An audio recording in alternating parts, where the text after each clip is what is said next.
Na kazi. Karibu. Ndio. Naona kidogo ndani ya wiki kama una ni sehemu ya maisha. Najua unaweza kuwa na raha ukawa na raha na vitu vingi. Aidha kuna kitu kimekufurahisha, kuna kitu kimekuliwaza, basi unakuwa na raha.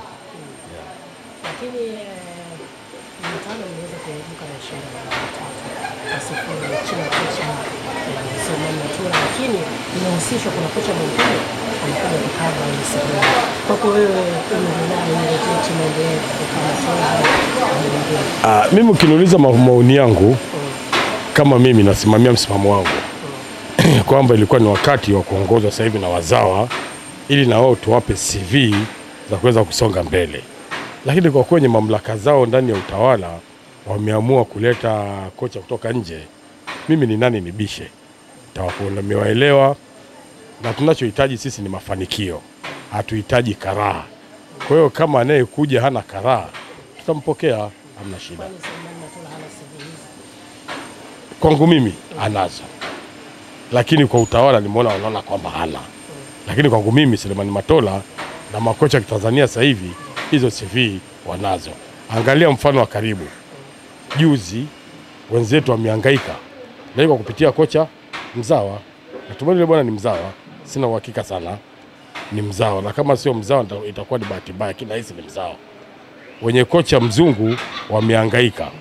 Lakini ilifikia wakati sasa hivi sisemei kwa wenzangu, nasema kwenye klabu yangu tungejitoa muhanga tukaongozwa na wazawa, lakini kwa kuwa wameona kwamba wazawa nafasi hawana, bado makocha wa kigeni wana nafasi, mimi sina cha kubisha. Au tunaweza kusema ni kudharau makocha wa ndani, labda hawana uwezo huo? Hapana, hawajadharau.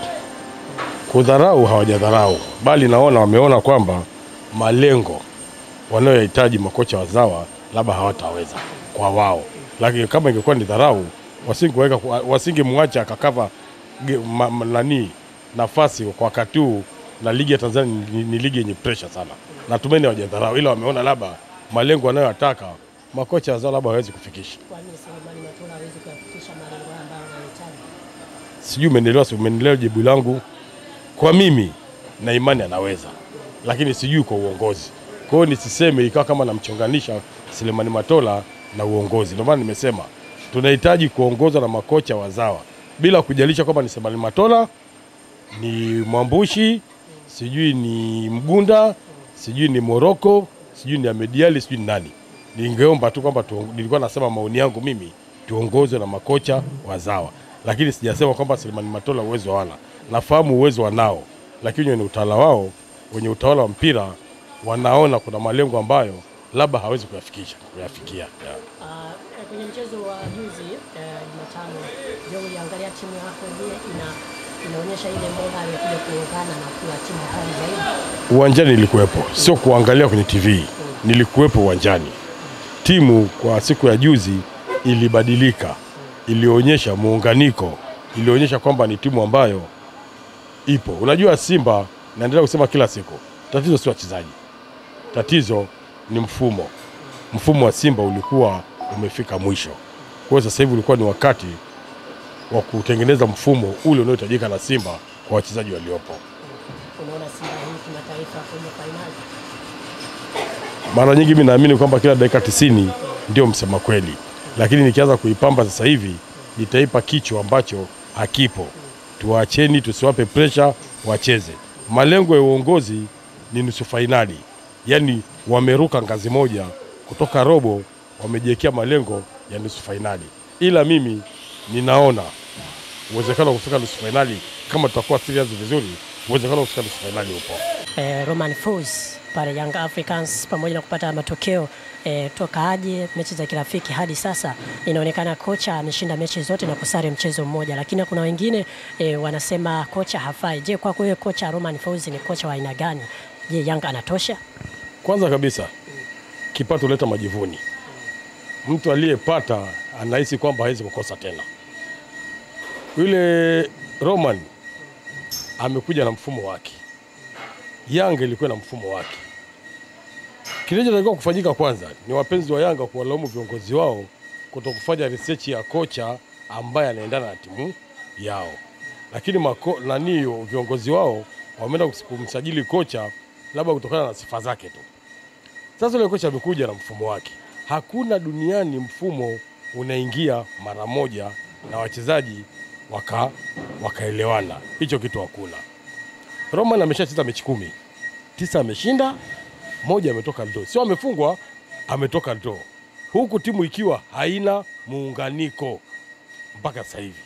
Wangempa muda. Lakini kwa kuwa tayari Yanga wameshajiona kwamba wao ni watu wa juu tu, hawataki kurudi chini. Hicho kitu kitawatesa kama kinavyoitafuna Manchester United sasa hivi mpaka mwisho wake ueleweki. Lakini bado sijaona tatizo la kocha wao, ndio Feruzi Foros. Bado sijaona tatizo la yule kocha, bali naona tatizo liko kwenye miemko ya wapenzi wa Yanga wanaojiona kwamba timu yao ni bora kuliko timu nyingine, kwamba haiwezi kufanya makosa hata kidogo. Timu gani duniani isiyotoka draw? Timu gani duniani isiyofungwa? Au timu gani duniani isiyoshinda? Kwa hiyo wewe unataka uendelee kushinda tu. Wewe utakuwa nani? Mnashinda timu haijakaa sawa. Je, timu ikikaa sawa mtakuwaje? Wanahitaji uvumilivu. Sisemi kocha anatosha sababu mimi sio kiongozi wa Yanga. Maoni yangu, kocha anatakiwa, kocha yule apewe muda. Labda watu wataniuliza, mbona wakwetu hajapewa muda? Wakwetu sasa ameshapewa muda sana. Aliunda timu mwaka jana, akasema mwaka huu ndio mafanikio ya timu. Lakini mwisho wa siku katika mechi yetu na watani wetu, alipoishia ndipo alipoanzia. Mwisho wa siku ameamua kujiongeza mwenyewe. Lakini kwa yule kocha wangempa muda kwanza, aizua hata mechi nyingine 4, alafu ndio wapate maamuzi sahihi. Lakini ukiangalia Yanga wanashindana na timu zaidi barani Afrika na ligi kuu. Kuna timu kubwa na zote zinahitaji matokeo. Na kivipi kama mdau kocha ambaye na timu kubwa inahitaji matokeo zaidi? Ndio maana wameajiri kocha kutoka nje. Narudia tena, ndio maana wameajiri kocha kutoka nje. Ndani pia kuna makocha wenye uwezo wa kuifanya Yanga ifike mbali. Lakini kwa kuwa wamemwamini kocha kutoka nje, wawe wapole, wamwache kocha afanye vitu vyake anavyoviona kwamba vinamfaa. Labda kocha gani wa ndani anaweza kumfundisha Yanga Afrika? Kwa hapo Mungu ananiambia Simba ningekutajia kocha. Lakini Yanga siwezi kutaja kocha Yanga ambaye anaweza kuwafaa sababu mimi Yanga inihusu. Kama mdau, unaangalia kama kwa upande wa Simba ambaye anaweza kuiongoza nani? Kuiongoza Simba. Bwana nimeshasema sana. Wakimwachia Matola sawa, wakimpa Moroko sawa, wakimpa Mgunda sawa, wakimpa Mediali sawa. Lakini inasemekana kwamba Moroko anasema Simba hawana umoja. Haya, Moroko mnamnukuu vibaya. Mnataka kumfanya Moroko aonekane kwamba ni mtu mbaya. Hakusema Simba hakuna umoja. Amesema timu haijawa na umoja katika uchezaji. Sijui naomba unielewe hapo. Ukisema Simba hakuna umoja ni kwamba tayari ndani ya Simba kuna matatizo. Hapana. Amesema Simba upande wa timu ndani ya uwanja haina umoja. Lakini tunakumbuka kipindi anakumshika Simba alisema kwamba Simba ina wachezaji wazuri na anatamani kufundisha pale Simba. Lakini baada ya kutoa mchezo ule sare akabadilika kusema kwamba Simba hakuna umoja, ndani ya Simba hakuna umoja. Mimi uelewa wangu na uelewa wangu labda nadhani na kama kuna kauli hizo zimetoka, kama kuna kauli hizo zimetoka, ndio yale tunayosema kwamba hatutaki kuamini wa makocha wazawa. Kwa hiyo ndani labda inaweza kawa ndani ya uongozi kuna wanaotaka kocha wazawa na ndani ya uongozi kuna wanaotaka kocha kutoka nje. Kwa hiyo kama ni hivyo lazima muunganiko ukosekane. Tukisema upande wa uongozi kidogo hapo Simba, kuna watu wanadai Mangungu aondoke madarakani. Kama mtazamo wewe hilo kwako mtazamo. Mimi siwezi kusema Mangungu aondoke madarakani. Bali chokuwa nasema Mangungu ajitathmini. Akiweza akijiona anatosha abadilike aendelee kuiongoza Simba. Lakini akijiona atoshi akae pembeni. Hiyo sio kumwambia mtu ondoka madarakani. Hiyo ni kumwambia mtu ajitathmini. Akiona ataendana na Simba inavyotaka awepo. Lakini akiona hawezi kuendana na Simba inavyotaka aondoke. Mfano wa karibu, upande wa 49 wameshamuona Tayageni aendani na mfumo wake, amemtoa. Kwa hiyo tumebakia sisi upande wetu wa 51. Kwa hiyo kama anajiona anatosha, aendelee kupambana. Na kama anajiona hatoshi, anini akae pembeni, kwa sababu alinde image ya kesho.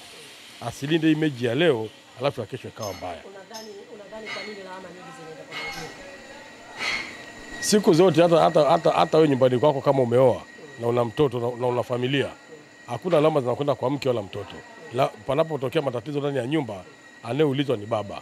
Hata majambazi wakiingia nyumbani kwa mtu, hawamtafuti mke wala mtoto, wanamtafuta baba. Wachukue kengele yake, wafanye ya kwao. Kwa maana hiyo, hakuna mtu anaweza kumlilia pale ndani kama kuna shida zaidi ya Mangungu. Na hakuna mtu anaweza kuliliwa ndani ya Yanga kama kuna shida zaidi ya Engineer Hersi, sababu wale ndio wababa wa familia. Kwa hiyo lawama zote, makosa yote yanayofanyika kwa watendaji wengine, lazima mwenye kichwa ndio. Lakini ukiangalia Mangungu hapo kuna kocha mpya anaishia Simba mjakamu. Hiyo na ukweli wote. Mimi nasubiri kauli ya viongozi, lakini hizi kauli za mambo ya kwenye habari huwa sizipi maanani, sababu waga zimekaa kiuchonganishi zaidi. Ndio baada ya kupata kauli ya viongozi wa Simba ndio nitajua kwamba kocha ni Matola, ni Morocco au ni kocha wa timu ya Botswana. Hapo ni sawa. Kwa hiyo unaona Simba sasa inaenda kutengeneza kikosi chake cha mashindano zaidi barani Afrika. Simba ina kikosi cha mashindano siku zote, bali ni mifumo ilikuwa haijakaa sawa. Simba ina kikosi cha mashindano siku zote. Hakuna mahali Simba, ndio maana kila siku, ndio maana sasa hivi tumejiwekea malengo ya kufika nusu finali. Wenzetu wamejiwekea malengo ya group stage. Majirani zetu. Lakini mimi nilisikia wao na malengo ya finali. Hujasikia vizuri. Wao wana malengo ya group stage. Alafu baada ya group stage ndio wataangalia kinachoendelea, sababu ni wadogo. Sisi tuna malengo ya nusu finali sababu ni wakubwa. Ila ukumbuke Young Africans ndio mwanzilishi wa kwenye makundi haya stage. Natumaini tukiamua kuishi kwa historia, hata mimi na historia yangu ya kuzaliwa na mzazi wangu, nilizaliwa katika mazingira yasiyoeleweka. Kwa hiyo sasa nitatakiwa na mimi niweke historia. Tuangalie wakati uliopo. Ni nani mkubwa kwa mwenzake kimataifa? Kimataifa mkubwa kwa mwenzake ni Simba. Ndio maana sisi tuna malengo ya kufika nusu finali. Wao kwa kuwa ni wadogo, wameshajiwekea malengo ya kufika group stage. Naomba tuheshimu maamuzi yao. Tusiongeze kitu kingine zaidi ya kuheshimu maamuzi yao. Natumaini kijana mwandishi unajua kusoma, hujui kuangalia picha. Angalia renki nasemaje, Simba ni wangapi na Yanga ni wangapi. Ukishaipata hiyo renki ukajua kwamba Simba ni wangapi na Yanga ni wangapi, ndipo utakapojua kwamba mkubwa ni nani. Lakini kwa sasa tunaangalia performance ya timu ambayo sisi tunaonyesha, mimi ndio naweza nikajua kwamba hii itafika mbali zaidi. Performance haisumbui, sababu kinachotakiwa mpirani ni matokeo. Je, wao walikuwa na performance, waliwapita Simba kiukubwa na performance yao? Lakini hiyo ni msimu uliopita. Tunaangalia msimu huu mimi naomba muda uongee. Mimi naomba muda uongee. Mimi nasema muda uongee. Nikiamua kutembea na matokeo nitashindwa kuheshimu mpira. Mpira unahitaji uheshimike, kwamba mpira kila baada ya dakika 90 ndio unaangalia umepiga hatua ama hujapiga hatua. Lakini hizo biashara za kujisemea kwamba mimi lazima niende nikashinde, ndio hizo biashara wa watu, makocha wanaanza kukataliwa. Unajua makocha wamekataliwa kwa nini?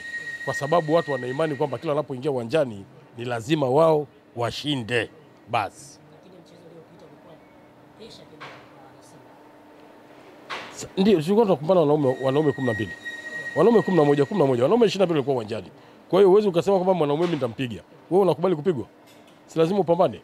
Kwa hiyo tumekwenda na approach yetu, na wale wamekuja na approach yao iliyokuwa bora ndio iliyopata matokeo, na isiyokuwa bora ndio iliyokosa matokeo.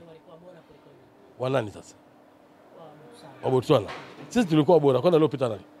Lakini mmepita kwa kundendeuka zaidi. Hakuna kundendeuka my friend. Ule mpira mpira wa klabu bingwa hauangalii pasi biriani.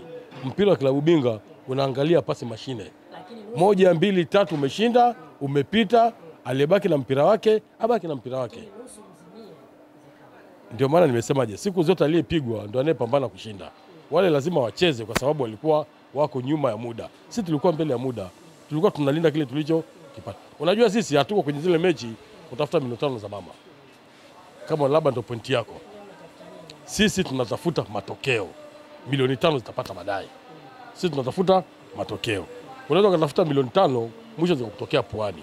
Sisi tuacheni tutafute matokeo kwa mpira biriani, kwa mpira makande, kwa mpira sijui kokoto nini, lakini sisi malengo tuliojiwekea ya kufika nusu finali naona ndio atakao kuwepo. Unaamini watani zenu na kikosi bora kuliko nyinyi? Sijaelewa swali lako. Unaamini watani zenu na kikosi bora kuliko nyinyi? Siwezi kuamini, maana sasa hivi wanahangaika kufukuza kocha. Siwezi kuamini kwa sababu sasa hivi sisi kwani tunahangaika na kikosi bora. Siwezi kuamini sababu tayari wanahangaika kufukuza kocha. Wanataka kufukuza kocha kwa nini? Kwa sababu kikosi hakiko kwenye ubora. Unajua kuna kikosi bora na kikosi kisichokuwa kwenye ubora. Kikosi chao hakipo kwenye ubora. Kwa hiyo kama kikosi hakipo kwenye ubora, kikosi hakiwezi kuwa bora. Lakini mimi ninavyojua kocha bado yupo. Wewe ndio unachofahamu. Lakini kuna maandamano kwamba kocha aondoke. Maandamano hayo, lakini bado kocha yupo. Basi na kama kocha yupo tusubiri ajenge kikosi. Baada ya kujenga kikosi ndipo tutakapojua kwamba ni kipi bora. Sasa hivi anaongoza ligi nani? Mechi ya pili hujajibu swali langu mwandishi. Anaongoza ligi nani? Unajua mpira ni kama riadha. Leo wewe, kesho mimi. Ukiwa bora leo, mimi nitakuwa chini. Nikiwa bora kesho, wewe utakuwa chini. Kwa hiyo hii marathoni itakuja kupatikana majibu baada ya ligi kuisha. Ndipo tutajua je, kocha kikosi bora ni kipi. Lakini kwa sasa hivi hatuwezi kutathmini kwamba kikosi bora ni kipi. Unaamini kwamba utaendelea kusalia kileleni? Muda utaongea. Sababu tunakwenda kupambana. Kila kuja kupambana na matokeo yake yanategemeana na upambanaji wenyewe. Kwa hiyo sije nikasema nitakuepo nitaendelea kuwa juu kesho nikashushwa. Mpira ni dakika 90, kila baada ya mechi ndio tutajua nani yuko bora juu ya mwenzake. Mbona kama unajiondoka vile mzee? Na uheshimu mpira. Na uheshimu mpira. Tofauti na mwanzo kipindi kile Simba inapata matokeo ilikuwa ni mtu wa kutoa zaidi tafakari kwamba Simba atafika mbali. Unajua watu wanashindwa kuelewa. Mimi huaga naongeaga mpira baada ya kuona mechi zinavyokwenda. Sasa hivi siwezi kukuambia kwamba Simba ni timu bora sababu bado. Sasa hivi nakwambia muda utaongea. Tutakapopambana uwanjani ikishafika raundi ya 15 ndipo tutajua kwamba tuko katika msimamo gani. Lakini sasa hivi hatuwezi kusemea msimamo. Yaani nikisemea msimamo sasa hivi itakuwa nimeikosea kabisa Tanzania ya mpira, nimeikosea heshima. Muda wote unaweza mkashushwa pale. Ikibidi kama tutashindwa kujiandaa, watakao kujiandaa vizuri watatushusha. Tukianza kujiandaa, watakao kuja wataendelea kutoka kileleni. Kwa hiyo hiyo haina shida. Lakini simeshajiandaa pre-season na msimu mzima. Hatuna kocha sasa hivi. Timu inaambiwa kwamba haina kocha, japo ina Matola. Kocha si Matola pale. Uongozi unasema hatuna kocha. Lakini mimi ninajua Matola ndiye anasimamia timu. Ndio maana nakwambia timu bado inatengenezwa. Kwa hiyo tuache hili swali tutajibishana mpaka kesho. Tuache, muda utaongea. Baada ya raundi ya 15 ndio njoo niulize, nitakwambia Simba imesimama katika msimamo gani. Kwani Simba inatengenezwa na Natumaini kila mwaka timu inaundwa. Na ndio maana kunafanyika usajili. kila mwaka. Mwaka wa pili na Sisi tuna miaka 4 hatuna ubingwa. Kwa hiyo ni miaka 4 yote watu wanajipanga. Umeona? miaka yote mnatengeneza timu. Tunatengeneza timu. Tunatengeneza timu. Na tuliambiwa mwaka huu ndio mwaka wa mafanikio. Kocha ameondoka. Kwa hiyo tusubiri matokeo kwamba utakuwa ni mwaka mafanikio kweli ama itakuwa hapana. Na je, mkikosa msimu huu bingwa? Ni sehemu ya mchezo. Kombe ni moja. Washindi 16. Kwa hiyo usitegemee katika washindi 16 wewe ndio ukawe ni wewe tu. Hapana. Kutakuwa na kisingizio kingine cha kutengeneza timu. Mimi kama mimi hicho kisingizio sikitaki. Kwa nini?